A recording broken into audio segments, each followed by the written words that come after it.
बात करते हैं कि वर्टिब्रेट में एक्सक्रीशन कैसे होती है। पिछले टॉपिक में हम लोगों ने प्लेनेरिया और अर्थवर्म के एक्सक्रीटरी सिस्टम को स्टडी किया था and then we came to know कि इन दोनों के एक्सक्रीटरी सिस्टम लॉन्ग ट्यूब्यूल्स पे कंसिस्ट है, जो कि एक साइड पे जो है वो उनके पास सीलियाज होते हैं जो कि फ्लूइड को ट्यूब्यूल्स के अंदर जाता है और ट्यूब्यूल्स से जो एक्स्ट्रा मटेरियल होता है वो रीअब्सॉर्ब होने के बाद जो रिमेनिंग वेस्ट होता है वो नेफ्रीडिया फोर्स के थ्रू बाहर चला जाता है। अब यही मेटानेफ्रीडिया को एवोल्यूशन के प्रोसेस से ये metanephridia with the passage of time मजीद इवॉल्व हुए और हमारे पास जो प्रिमिटिव वर्टिब्रेट्स थे उनके अंदर जो हैग फिशेस थी उनके पास बेसिकली जो किडनीज थी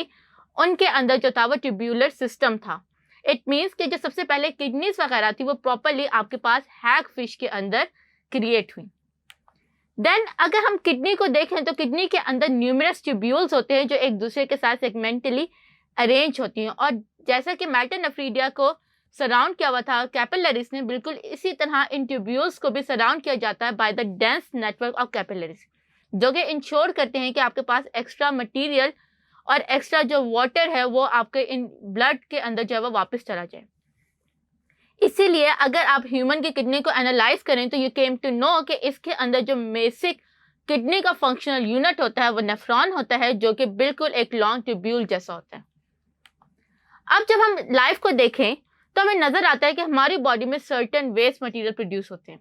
बिल्कुल इसी तरह जैसे आप कभी चिमनीज को देखें तो चिमनी से निकलने वाले धुएं के अंदर भी आपको सर्टेन केमिकल्स वगैरह नजर आएंगे। बिल्कुल इसी तरह हमारे अगर मैं वेस्ट की बात करूं तो सिर्फ यूरिया ही नहीं होता जो हमारी बॉडी से एक्सक्रीट होना होता है,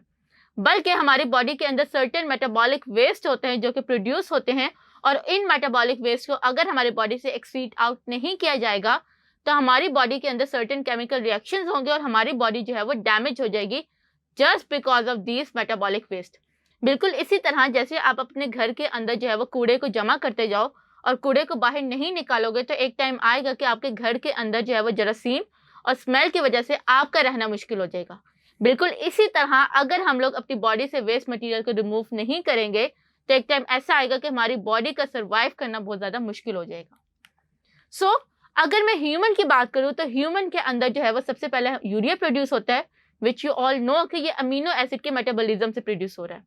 फिर उसके बाद केराटिनिन प्रोड्यूस होता है जो कि मसल केराटिनिन से होता है। आप तो याद रखना है कि केराटिनिन वो ऑर्गेनिक कंपाउंड है जो कि एडीपी को एटीपी में कन्वर्ट होने में हेल्प करता है। सो दैट्स वाई ये कंपाउंड मसल और ब्रेन के अंदर होता है और फिर जब ये कंपाउंड डिस्पोज ऑफ करना होता है तो उससे जो डिस्पोज मटेरियल प्रोड्यूस होता है वो होता है केराटिनिन।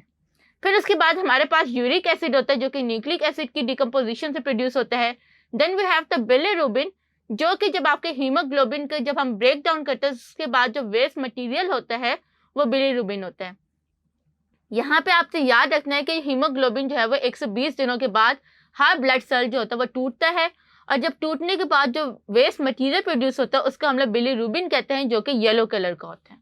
और फिर हमारे पास सर्टेन हार्मोन्स होते हैं, सर्टेन पोल्यूटेंट्स होते हैं, टॉक्सिक मटेरियल्स होते हैं जो कि हमारी बॉडी से रेगुलरली एक्सक्रीट आउट होते हैं। तो इस तरह से अगर हम लोग इन वेस्ट मटेरियल्स जिनको हम लोगों ने पिछली स्लाइड में स्टडी किया अगर हम इनको रिमूव नहीं करेंगे तो हमारी बॉडी का सर्वाइवल जो है वो बहुत ज़्यादा डिफिकल्ट हो जाएगा।